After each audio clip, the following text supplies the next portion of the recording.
Hello and good morning to all. Welcome to your computer class. Well, today we are discussing the fourth chapter of our syllabus, that is MS Access, and it is the part 1, that is introduction of this chapter. Well, for this chapter we are following our book, that is Click to Learn Class 8 Computer Book, and it is the third chapter in that book, and in the book this chapter is named as Let's Learn Access 2010. That is the 2010 edition of MS Access. But we have to discuss a common version which can be similar for all the versions of MS Office. Fine. So this will be a quick introduction of this whole chapter. In today's video I will cover most of the writing part. It means your most of the notes, 90 to 99% things will be covered in this one. And next video में हम लोग सिर्फ और सिर्फ practical portion को देखेंगे detail में. In this chapter we have to discuss like what is database, what is MS Access, how we can start it. Then we have to discuss about the features where we have to learn about table structure, creating tables, then working with these tables. And then we have to also discuss like how you can close MS Access. Then we also have to discuss some other features like queries in Access, a report in MS Access, and some other things. But before starting this chapter, our first and the foremost topic will be what is database. So let's have a quick introduction, and this introduction you have to note down in your notebook. But ये complete note नहीं करना है, मैं mark करके दूंगा तुम लोगों को एंड में कितना नोट करना है, तो उसको एक बारी ढंग से बिल्कुल समझ लेना बच्चे. Now a computer is an electronic machine that inputs data, processes it and gives result. Well इतना तो हम सब लोग पढ़ चुके हैं अभी तक का कि भाई कंप्यूटर क्या है. कंप्यूटर एक इलेक्ट्रॉनिक डिवाइस है जो क्या करती है, यूज़र से इनपुट लेती है, इनपुट को प्रोसेस करती है और प्रोसेस करके आउटपुट जनरेट करती है, यानी कि वो हर एक स्टेप में इस आईपीओ साइकिल को फॉलो करती है. And in this IPO cycle all the inputs that we enter, जो हम लोग यहाँ पे इनपुट एंटर करते हैं, इस इनपुट को हम लोग कहते हैं डेटा, जो कि होता है एक रॉ फॉर्म में, जो कि होता है mostly meaningless. Fine, it means input means data that is in raw form. Fine, now this data means raw facts and figures. When data is processed it becomes information. Fine, अब ये जो हम लोग इनपुट एंटर करते हैं, इस input को हम लोग कहते हैं डेटा, और जब इस इनपुट के ऊपर प्रोसेसिंग होती है तब ये कन्वर्ट होता है आउटपुट में, जिसको कि हम लोग कहते हैं information. For example the contact details, marks scored by the children, prices of items that you purchase in your day to day life are some examples of data with which you deal every day. Fine, मतलब कि जो हम लोग के marks आ रहे हैं या फिर जो कॉन्टैक्ट डिटेल्स हैं या बहुत सारी चीज़ों के जो प्राइजेस हैं, ये जितनी भी वैल्यूज़ हम लोग अपने डे टू डे लाइफ में यूज़ करते हैं, इन सारी चीज़ों को हम लोग कहते हैं data. Similarly the organisations also deal with different types of datas like number of employees in a company, their personal details, salary, products, stock prices etcetera. Fine, जैसे कि हम लोगों की डेली लाइफ में मार्क्स या किसी चीज़ का कॉस्ट प्राइस एक कोई डेटा है. सिमिलरली कंपनीज़ में नंबर ऑफ एम्प्लॉयज़ जो काम कर रहे हैं, कितनी कंपनीज़ हैं, सैलरी कितनी है पर एम्प्लॉय की, कितने प्रोडक्ट्स बन रहे हैं, स्टॉक में कितनी इन्वेंट्री है, प्राइजेस क्या हैं, ये सारी चीज़ें हो जाती हैं उनके लिए उनका खुद का data. And all these raw facts are figure are their data items. The data needs to be stored and managed. Fine, जितना भी डेटा हम लोगों के कंपनीज़ में यूज़ होता है या हमारी डे टू डे लाइफ में यूज़ होता है, इस डेटा को स्टोर करना या मैनेज करना बहुत इंपॉर्टेंट काम होता है. And for storing this data and for managing this data we learn this database. Fine, ये जो हम लोग अपना चैप्टर पढ़ रहे हैं MS Access, इसको हम लोग पढ़ते हैं ताकि हम लोग अपने डेटा को मैनेज करके या स्टोर करके रख सकें. Fine, it is just for storing and managing our data. Now we have to discuss this term like what is database. Database is an organized collection of related data values in such a way that they can be used to generate useful information which is necessary for decision making process. अब भाई database क्या होता है? Database एक organise collection है data का, जहाँ पर सारे के सारे डेटा को इस तरह से स्टोर करा जाता है कि हम लोग उससे एक मीनिंगफुल इन्फॉर्मेशन को जनरेट कर सकें और बाद में ये जो मीनिंगफुल इन्फॉर्मेशन है इसको हम लोग डिसीजन मेकिंग प्रोसेस में यूज़ कर सकें. फॉर एग्जांपल एक एग्जांपल लेते हैं भाई. चलो मेरे पास तुम लोगों के क्लास के कुछ मार्क्स थे, फाइन, जिसमें मेरे पास तुम्हारे सारे सब्जेक्ट्स के मार्क्स थी कि लाइक किसी बच्चे के इंग्लिश में कितने मार्क्स हैं, मैथ्स में कितने मार्क्स हैं, साइंस में कितने मार्क्स हैं, SST में कितने मार्क्स हैं और कंप्यूटर में कितने मार्क्स हैं. अब जैसे ही मैंने इन सारे मार्क्स को अपने पास एक टेबल के फॉर्म में स्टोर करा, फाइन, जैसे ही मैंने इन सारे मार्क्स को स्टोर करा टेबल के फॉर्म में, तो अब मैं तुम्हारा रिजल्ट कैलकुलेट कर सकता हूँ। और जब मैं तुम्हारा रिजल्ट कैलकुलेट कर सकता हूँ तो इस रिजल्ट से मैं आइडेंटिफाई कर सकता हूँ कि who is getting first rank, who is getting second rank, who is getting third rank, और who is the poorest child in the class. Fine, so it means जब मैंने अपने डेटा को कलेक्टिवली स्टोर करा तो मुझे वहाँ पे मेरी एक स्टोर टेबल जिसमें डेटा प्रॉपरली स्टोर था, जिससे मैंने कैलकुलेट करा रिजल्ट, यानी ये हो गया हम लोग का प्रोसेसिंग का पार्ट। और ये जो रिजल्ट है ये एक यहाँ पे मीनिंगफुल इन्फॉर्मेशन बन गया है, और बाद में मैं इसी इन्फॉर्मेशन को एनालाइज करके क्लास में रैंकर्स को आइडेंटिफाई कर सकता हूँ, या फिर मैं क्लास में बता सकता हूँ कि बच्चों की परफॉर्मेंस कैसी है, अच्छी है या फिर बुरी है। It is easy to maintain small databases manually, but large databases like information related to the functioning of various departments in an organization is not easy to store and process manually. Well, अगर मैं बात करता हूँ तुम्हारे marks की या इस तरीके की कुछ बेसिक चीज़ों की, तो इनको हम लोग ईजिली MS एक्सेल में स्टोर कर सकते हैं। बट चलो एक छोटा सा सिनारियो लेते हैं, बात करते हैं फेसबुक की। अभी जो फेसबुक कंपनी है भाई, ये फेसबुक क्या है बेसिकली, फेसबुक एक वेबसाइट है, और इस वेबसाइट में मिलियंस, और we can say that it has billions of users. Fine, Facebook में बिलियंस ऑफ यूज़र हैं, और जितने भी ये बिलियंस ऑफ यूज़र हैं, इन बिलियंस ऑफ यूज़र का होता है आईडी, पासवर्ड, इनकी profile information like their name, fine, their address, their location, their many things, their images, their messages, fine, their messages are their images are there. So there are so many things related to one single employ. हर एक employ से related बहुत सारी information होती है, जिसमें कि ID हो गया, पासवर्ड हो गया, प्रोफाइल इन्फॉर्मेशन हो गई, मैसेजेस हो गए, इमेजेस हो गए, पोस्ट हो गए उसके। फाइन, अब ये जितनी भी चीज़ें हैं ये जो फेसबुक यूज़र की भाई, तो हर एक यूज़र के पास बहुत सारा डेटा है, जिसको कि MS एक्सेल में स्टोर करना, मैनेज करना बहुत मुश्किल हो जाएगा, first thing. Second most important thing, जब हम लोग MS एक्सेल पढ़ रहे थे तो मैंने बताया था कि MS एक्सेल में we have a definite number of rows. Fine, in MS Excel 2007, अगर मैं MS एक्सेल 2007 की बात करता हूँ भाई, तो MS एक्सेल 2007 में we only have 104856। Fine, we have only these many rows. अब अगर मैं बात करता हूँ 2007 वाले एक्सेल की, तो उसमें सिर्फ इतनी रोज हैं। बट अगर मैं बात करता हूँ MS एक्सेल 2013 की, तो उसमें से ज़्यादा रोज हैं। लेकिन कोई भी ऐसा MS एक्सेल का वर्जन नहीं है जहाँ पे अनलिमिटेड नंबर ऑफ रोज हो। इट मीन्स क्या हुआ भाई कि हम लोग फेसबुक के लिए MS एक्सेल का यूज़ नहीं कर सकते हैं, बिकॉज यहाँ पे रोज की लिमिटेशन है या फिर डेटा की लिमिटेशन है।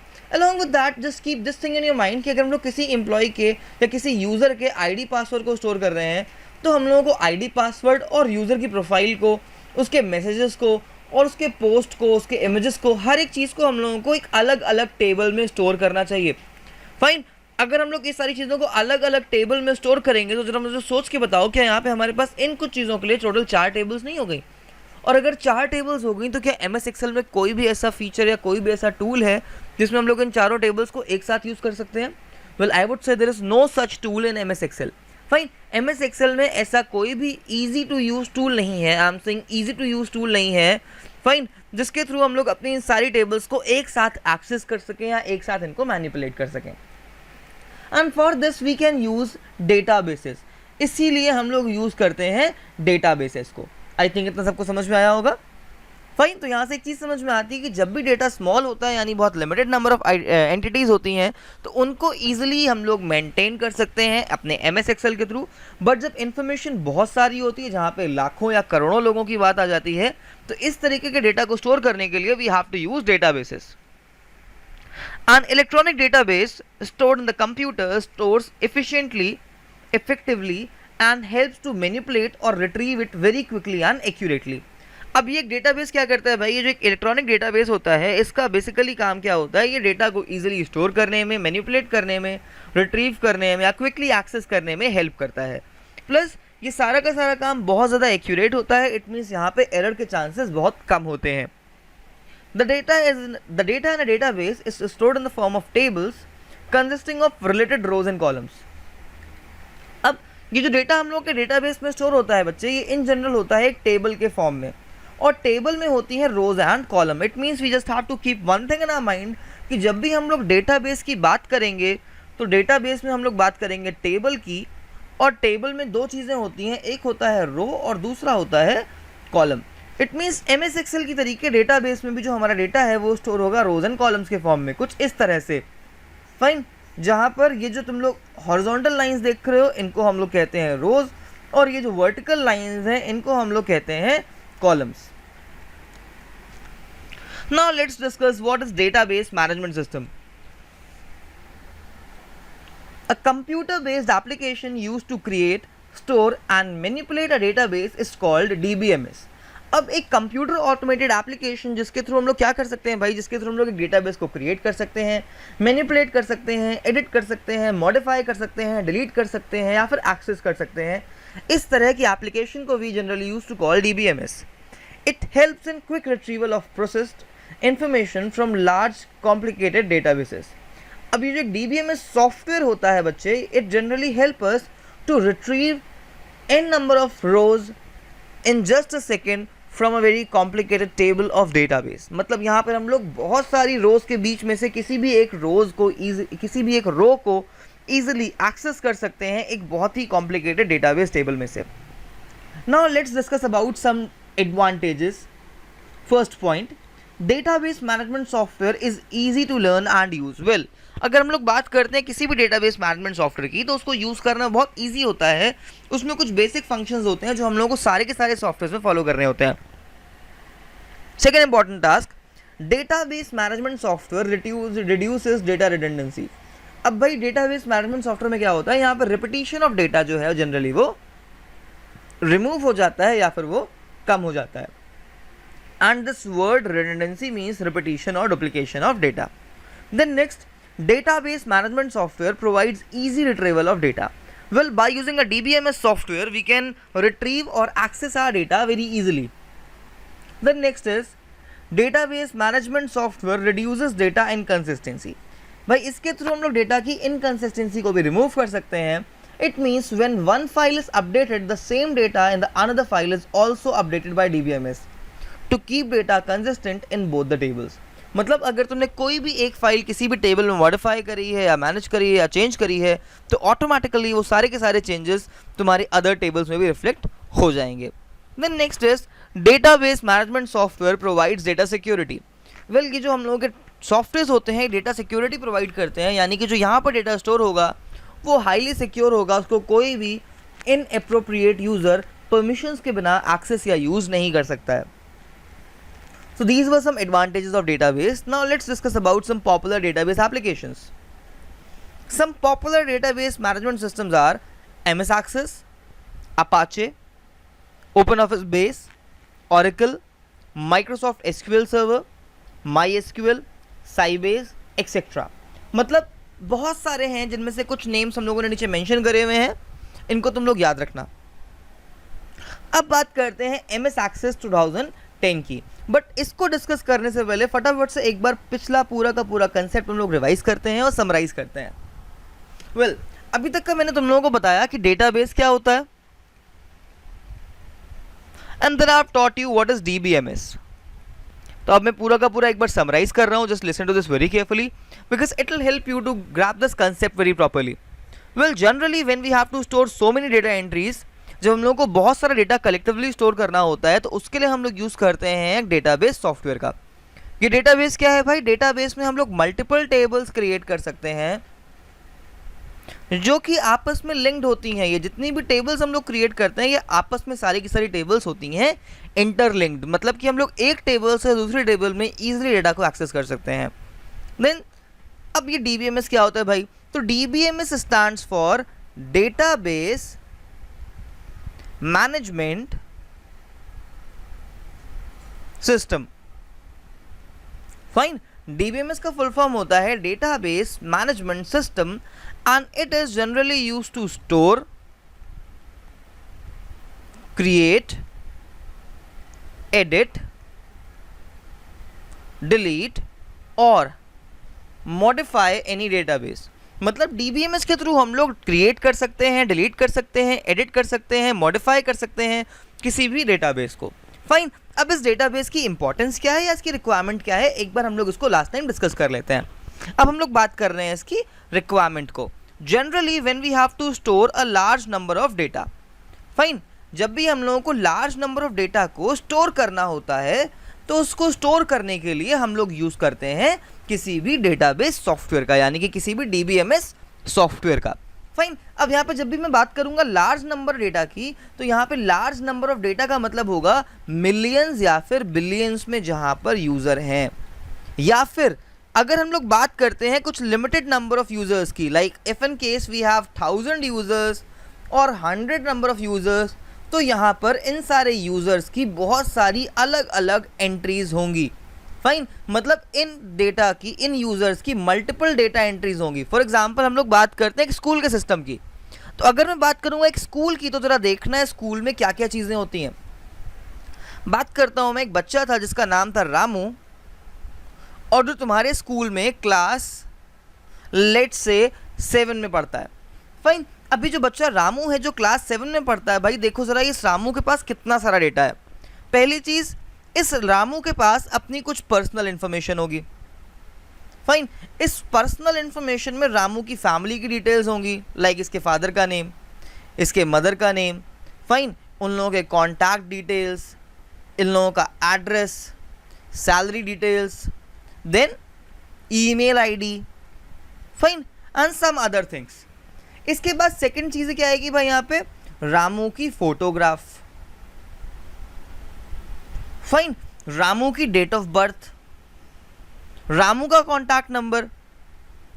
अगर रामू का कोई गार्जियन है, लाइक अपनी फैमिली के साथ नहीं रहता है, तो उसका गार्जियन कौन है यहाँ सिटी में। फाइन। उसके बाद फिर क्या क्या चीज़ें आएंगी भाई, इसकी कोई आइडेंटिटी, लाइक आधार कार्ड और समथिंग।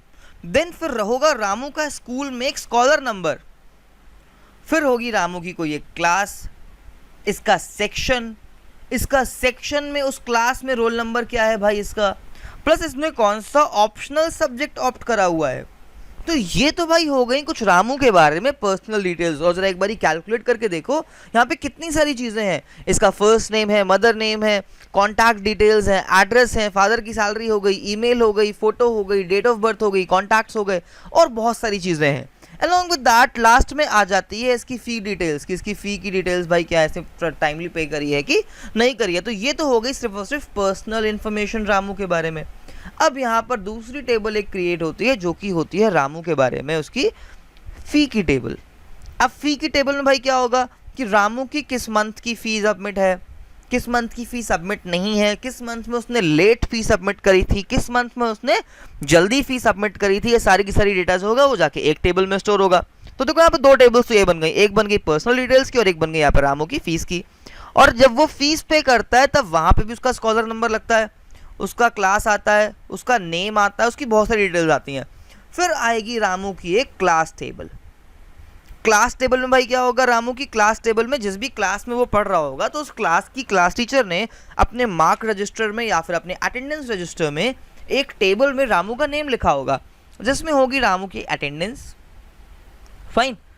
प्लस रामू ने कितने दिन लीव्स ली हैं, कितने दिन वो एब्सेंट रहा है, उसके सारे के सारे मार्क्स की डिटेल। फाइन। मतलब देखो कितनी सारी चीज़ें बन गई एक स्कूल के अंदर में ही। एक ही बच्चे की मैं बात कर रहा था रामू की, जहाँ पर रामू की पर्सनल डिटेल्स थी, उसकी फ़ी डिटेल्स थी, उसकी क्लास में उसकी मार्क्स की डिटेल थी, उसकी अटेंडेंस की डिटेल्स थी, उसकी लीव्स की डिटेल थी। सोचो जब मैं इतना सारा डेटा स्टोर कर रहा हूँ और मैं बात करता हूँ सिर्फ और सिर्फ 100 बच्चों की। फाइन। तो अगर मैं सिर्फ और सिर्फ 100 बच्चों का इतना सारा डेटा स्टोर कर रहा हूँ, तो अगर मैं इसको एक MS एक्सेल की शीट में लिखूंगा बच्चे, तो वो कितना डिफ़िकल्ट हो जाएगा किसी के लिए रीड करना। फाइन। वहाँ बहुत सारी रोज़ होंगी, वहाँ बहुत सारी कॉलम्स होंगी। तो हम लोग क्या करते हैं, इस डेटा को ईजी टू मैनेज बनाने के लिए हम लोग इस पूरे के पूरे डेटा को यूज़ करते हैं या स्टोर करते हैं एक डेटाबेस में। अगर मैंने यही पूरा का पूरा डेटा एक डेटाबेस में स्टोर करा, तो भाई अब मुझे 4 या 5 अलग अलग टेबल्स बनानी है। और बस मैं क्या करूँगा, मैं एक छोटा सा काम करूँगा, मैं अपनी उन सारी की सारी टेबल्स में रामू का स्कॉलर नंबर सेम एंटर कर दूंगा। जिससे मेरा बेनिफिट क्या होगा कि जो डेटाबेस वाली एप्लीकेशन होगी वो अपने आप इन सारी अलग अलग टेबल्स को मर्ज कर लेंगी, और जब भी मुझे जो भी डेटा चाहिए होगा वो उस अकॉर्डिंग मुझे प्रोवाइड कर देंगी। आई थिंक अब तुम लोगों को कंसेप्ट ही थोड़ा बहुत समझ में आ गया होगा। अब बात करते हैं MS एक्सेस की या फिर MS एक्सेस 2010 की, कि भाई आखिर ये MS एक्सेस क्या चीज़ है। जैसे कि हम लोगों को पता है कि for normal storing of data, जब भी हम लोग नॉर्मली डेटा को स्टोर करते हैं तो हम लोग या तो MS वर्ड का यूज़ करते हैं, या फिर हम लोग यूज़ करते हैं MS एक्सेल का। बट MS वर्ड का यूज़ होता है डॉक्यूमेंट या फिर रिपोर्ट को बनाने में, और MS एक्सेल का यूज़ होता है डेटा की स्प्रेडशीट क्रिएट करने में। फाइन, बट MS एक्सेल में इतना सारा डेटा हम लोग एक साथ स्टोर करेंगे नहीं, बिकॉज यहाँ पे डेटा को मैनेज करने में बहुत प्रॉब्लम होती है। फाइन, बट सिमिलरली भाई MS वर्ड में भी इतनी लेंथ नहीं होती है डॉक्यूमेंट की कि हम लोग इतने सारे लाखों हज़ारों करोड़ों बच्चों की इन्फॉर्मेशन को स्टोर कर सकें। फाइन, तो डेटा को स्टोर, जब भी हम लोगों को लार्ज क्वांटिटी में डेटा को स्टोर करना होता है तो वहां पर हम लोग यूज करते हैं MS एक्सेस का। अब तुम में से कुछ लोग सोच रहे होंगे कि what is this MS Access. तो let me tell you one thing बच्चों, तुम लोगों ने सुना होगा MS ऑफिस के बारे में। MS ऑफिस माइक्रोसॉफ्ट का एक एप्लीकेशन सूट है जिसके अंदर बहुत सारे सॉफ्टवेयर हैं। फाइन, इन्हीं में से कुछ सॉफ्टवेयर हैं हम लोगों के Word, Excel, PowerPoint, and then we have this Access. Fine, तो ये जो MS एक्सेस हम लोग पढ़ने जा रहे हैं ये MS ऑफिस फैमिली का ही एक सॉफ्टवेयर है। फाइन, और ये जो MS ऑफिस फैमिली है इसके बहुत सारे अलग अलग वर्जन्स अवेलेबल हैं। अब जो स्कूल में हम लोग वर्जन पढ़ते हैं स्कूल की लैब में, दैट इज 2007, जो आपकी बुक में दिया हुआ है दैट इज 2010, और माइट भी तुम्हारे घर में 2013 या फिर 16 या फिर 19 का वर्जन भी हो सकता है। तो हो सकता है तुम्हारे पास कोई दूसरा वर्जन हो MS ऑफिस का और तुम्हारी बुक में या तुम्हारे स्कूल में कोई दूसरी एप्लीकेशन का हम लोग या किसी दूसरे वर्जन का यूज़ करें, बट वहाँ पे कंसेप्ट्स और वे ऑफ वर्किंग बिल्कुल सिमिलर रहेगा। तो मैं तुम लोगों को इस तरह से पढ़ाऊंगा कि तुम किसी भी वर्जन की एप्लीकेशन में इसको यूज़ कर सकते हो। फाइन, अब बात करते हैं एक छोटी सी प्रॉब्लम की। The problem is that this application can not work on your mobile phones. Fine, so this can not work on your phones. इसको तुम फोन्स में प्रैक्टिस नहीं कर सकते हो बिकॉज मोबाइल फोन्स में प्रॉपरली वर्क नहीं करती है एप्लीकेशन। अब बात करते हैं इस एप्लीकेशन की, that is MS Access 2010। Well, MS Access 2010 is a database component of Microsoft Office 2010 suite. It is one of the most popular and most user-friendly RDBMS, where this term RDBMS stands for Relational Database Management System, that allows to store the information in the form of multiple collectible or correlated tables. Fine. So this MS Access क्या है भाई? ये MS Access एक MS Office suite का component है। ये एक relational database है, यानी कि एक RDBMS है जहाँ पर हम लोग बहुत सारी टेबल्स के फॉर्म में डेटा को स्टोर कर सकते हैं। Now some of you might be thinking what is this term RDBMS। RDBMS क्या होता है? तो भाई देखो, RDBMS एक स्पेशल टाइप का DBMS होता है जहाँ पे सारी की सारी चीज़ें टेबल में ही होती हैं। बहुत सारी टेबल्स बना सकते हैं यहाँ पे हम लोग। फाइन, यहाँ पे n नंबर ऑफ टेबल्स हम लोग क्रिएट कर सकते हैं। वहीं पर हम लोग बात करेंगे एक सिंपल से डेटाबेस की, तो वहाँ पे बहुत सारी टेबल्स नहीं बन पाती हैं। तो भाई अभी तक का हम लोगों ने दो टर्म्स को डिस्कस करा है पीछे भी, DBMS और डेटाबेस, और यहाँ पर एक नया फुल फॉर्म तुम लोगों के लिए और आ गया था, दैट इज RDBMS। तो इन दोनों फुल फॉर्म्स को याद कर लेना, इसको लर्न कर लेना और नोटबुक में एज अ नोट डाउन भी कर लेना। Now let's talk about the objects of database. In all the database applications we have 4 basic objects, that is table, query, forms and reports. Fine, तो अभी हम लोग इन चारों ऑब्जेक्ट्स को डिस्कस करेंगे। And over this side we have the home page of our MS Access application. तो यहाँ पे तुम लोगों को अपने MS एक्सेस एप्लीकेशन का होम पेज दिख रहा होगा। It looks something like this. अगर तुम्हारे पास ऑफिस वर्जन 2010 होगा तो उसमें MS एक्सेस कुछ इस तरह का दिखता है। और तुमको ओपन कैसे करना है भाई? तो MS ऑफिस को ओपन करना बहुत सिंपल है। तुम्हारे कीबोर्ड में एक विंडोज़ की की होगी, फाइन, जिसमें या तो सर्कल में विंडोज़ बनी होगी या फिर कुछ एक इस तरीके की बनी होगी। इस विंडोज़ वाली की के साथ में R को प्रेस करो, दोनों कीज को एक साथ प्रेस करो, और उसके बाद तुमको टाइप करना है MS Access and then press the enter key. जैसे ही तुम ऐसे करोगे, अगर तुम्हारे पीसी में ऑफिस 2010 या कोई भी ऑफिस का वर्जन इंस्टॉल्ड है तो MS एक्सेस ऑटोमेटिकली ओपन हो जाएगा। अब बात करते हैं इसके ऑब्जेक्ट्स के बारे में। वेल, बहुत सारे ऑब्जेक्ट्स हम लोग को डिस्कस करने हैं इसमें। The first object is table. Table is the basic component of database management system. Table क्या होता है? ये एक मोस्ट कॉमन या मोस्ट बेसिक कंपोनेंट है। Information in a table is stored in the form of columns called fields और attributes and different entries of correlated fields are called records or tuples. अब जो हम लोगों के डेटाबेस में data store होता है तो वो जनरली स्टोर होता है कॉलम्स के फॉर्म में, जहाँ पर हर एक कॉलम एक अलग अलग टाइप के डेटा को स्टोर करता है. फॉर एग्जाम्पल मैं अगर इस वाले एग्जाम्पल टेबल की बात करूँ तो इस वाले एग्जाम्पल टेबल में मेरा फर्स्ट कॉलम ये है, सेकंड कॉलम ये है, थर्ड कॉलम ये है और फोर्थ वाला कॉलम ये है. अब चलो बात करते हैं फर्स्ट वाले कॉलम की. तो ये जो हमारा फर्स्ट कॉलम है, this first column is carrying the roll number. ये क्या कैरी कर रहा है? ये रोल नंबर कैरी कर रहा है, यानी कि इस वाले कॉलम में हर एक बच्चे का रोल नंबर ही जनरली लिखा जाएगा. फाइन. तो ये जो हम लोग की फील्ड बन गई, ये बन गई रोल नंबर की फील्ड. इसको हम लोग बोलेंगे एक field. This will be termed as a field और a attribute. The next most important thing, similarly we have the second field, this is our third field and this is our fourth field. And when we combine multiple fields for a single user, जब हम लोग एक single user की बहुत सारी fields को combine करते हैं तो हम लोगों को उस यूज़र का डेटा मिल जाता है, and that is termed as a record. जैसे कि अगर मैं बात करता हूँ इस वाली रो की, तो ये जो रो है इसको हम लोग बोलेंगे रिकॉर्ड. और ये किसका रिकॉर्ड है भाई? ये रोल नंबर 1 यानी कि ये आकाश का रिकॉर्ड है. An individual field value of a record is called data value or data item. Fine. अब अगर मैं बात करता हूँ एक फील्ड में लिखी हुई वैल्यू की, या जो 1 है या फिर ये जो आकाश है, तो भाई ये क्या है? ये 1 डेटा वैल्यू है रोल नंबर वाली फील्ड की, और ये जो आकाश है डेटा वैल्यू है इस फर्स्ट नेम वाले फील्ड की. It represents the smallest possible value stored in the database. और ये डेटा वैल्यूज होती हैं, क्या होती हैं भाई? ये कोई भी स्मॉलेस्ट एंटिटी है हमारे डेटाबेस की. Then after that our second object is query. इसके बाद जो second object आता है it is query. अब ये query क्या है भाई?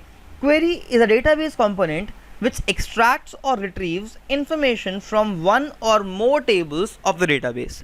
Queries भाई क्या होती हैं? Generally queries क्या है? जब भी हम लोगों को एक से ज़्यादा tables में किसी condition के basis पे किसी data को access करना होता है तो वहाँ पर हम लोग use करते हैं इस query वाले feature को. Well, अगर समझ में नहीं आया हो तो कोई बात नहीं, इस के बाद जो हम लोगों की नेक्स्ट क्लासेस होने वाली हैं उसमें हम लोग इसको प्रैक्टिकली डिस्कस करेंगे. Then next is form. Form is a component that acts as a user interface to enter data, edit, view और search the data stored in single और मल्टीपल टेबल्स. बिल जैसे कि तुम लोगों ने बहुत सारे फॉर्म्स भरे होंगे अपनी लाइफ में, तो ये जो फॉर्म्स होते हैं ये एक सिमिलर फीचर है. इसमें हम लोग क्या करते हैं? At a time only one user can work और only one user can enter data. Then next feature is termed as report. Report is used to present the data stored in a table or query in a printable format.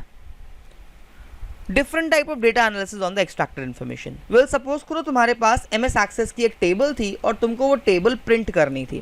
Fine. तुमको क्या करना था? तुमको table को print करना था, तो हम लोग क्या करेंगे? टेबल को प्रिंट करने के लिए we have to use this report feature. So these were 4 basic objects of database that we have discussed today. Now what you have to do, I am marking all the pages that you have to note down. Quickly just note down everything or just take a screenshot of all the pages from the first slide. फटाफट से first slide पे आते हैं हम लोग अपनी. तो यहाँ से तुमको नोट डाउन करना स्टार्ट करना है. चैप्टर का name will be MS Access, chapter number 4 MS Access note down करना. After that your first heading will be this introduction, जिसमें you have to note down this full paragraph. यहाँ पे फिर second हम लोग की हेडिंग आएगी व्हाट इज डेटाबेस. इसमें भी same thing you have to do. Fine. You have to note down this full paragraph and this वाला paragraph also. Then next will be database management system. तो यहाँ पे हम लोगों को ये पूरा का पूरा paragraph, ये सारे के सारे advantages और ये सारे के सारे examples note down करने हैं with the same definition. Then next will be what is MS Access. तो यहाँ पर ये note करना है, image draw नहीं करनी है ये वाली हम लोगों को. Then you have to note down all the objects और फिर एक एक करके सारे objects को define करना है. फाइन. इसके बाद क्या करना? ये वाला टेबल ऑब्जेक्ट लिखना और यहाँ पर ये वाली टेबल तुमको ड्रॉ करनी है. You have to draw this. Then next is this, ये वाले पेज में तीनों की तीनों चीजों को नोट डाउन करना है. This will be your notebook work. Then next, ये स्टेप्स को नोट डाउन नहीं करना है, ये नोटबुक में नहीं लिखना है हम लोगों को. इसको हम लोग नेक्स्ट क्लास में डिस्कस करेंगे. फिर उसके बाद आते हैं कंपोनेंट्स वाली विंडो को. तो भाई इसको, ये जो कंपोनेंट्स वाली तुम लोगों की विंडो है, इसका एक रफ हैंड डायग्राम या एक फ्री हैंड डायग्राम, इसका एक फ्री डायग्राम तुमको बनाना है, मतलब जहाँ पे तुम प्रॉपरली सारी चीज़ों को एक्सप्लेन कर सको. And this is given on your page also. I am mentioning the page number. तुम लोग उस वाले पेज से जाकर के बुक में इस डायग्राम को नोट डाउन कर सकते हो या उसको एज इट इज ड्रॉ कर सकते हो. This is in page number 37. Page number 37 class 8 click to learn computer book. Fine. मैं फिर से रिपीट कर देता हूँ. अगर किसी के पास बुक नहीं है तो।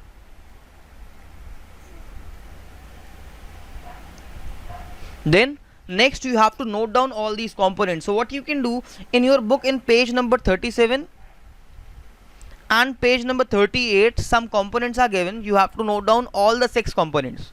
Fine. जिसके पास बुक नहीं है वो स्क्रीनशॉट्स लेते चलो। ये फर्स्ट कंपोनेंट है, सेकंड कंपोनेंट है, एज इट इज लिखना है पूरा का पूरा, बिकॉज इसके बाद हम लोगों के चैप्टर में बहुत कम राइटिंग पार्ट है, सारा का सारा समझने का पार्ट है। तो इसलिए मैं तुम लोगों को आज सारा का सारा राइटिंग वर्क दे रहा हूँ, so that by the next classes you can at least complete your writing part. Screenshot ले लो इसका। Then this will be your second page. Take a screenshot of this. Take a screenshot of this one also. Then the last thing, sorry, not last thing, ये third last है, this is table structure. पूरा का पूरा इसका बच्चे screenshot ले लो. This is given in page number 38 of your book. Fine, take a screenshot of this. इसको note down करना है. Take a screenshot of this also. This is also in page number 38. Fine, अगर कोई भी चीज़ इस image में proper नहीं लगती है तो अपनी बुक को रेफर करो और बुक से इतना नोट डाउन कर लो।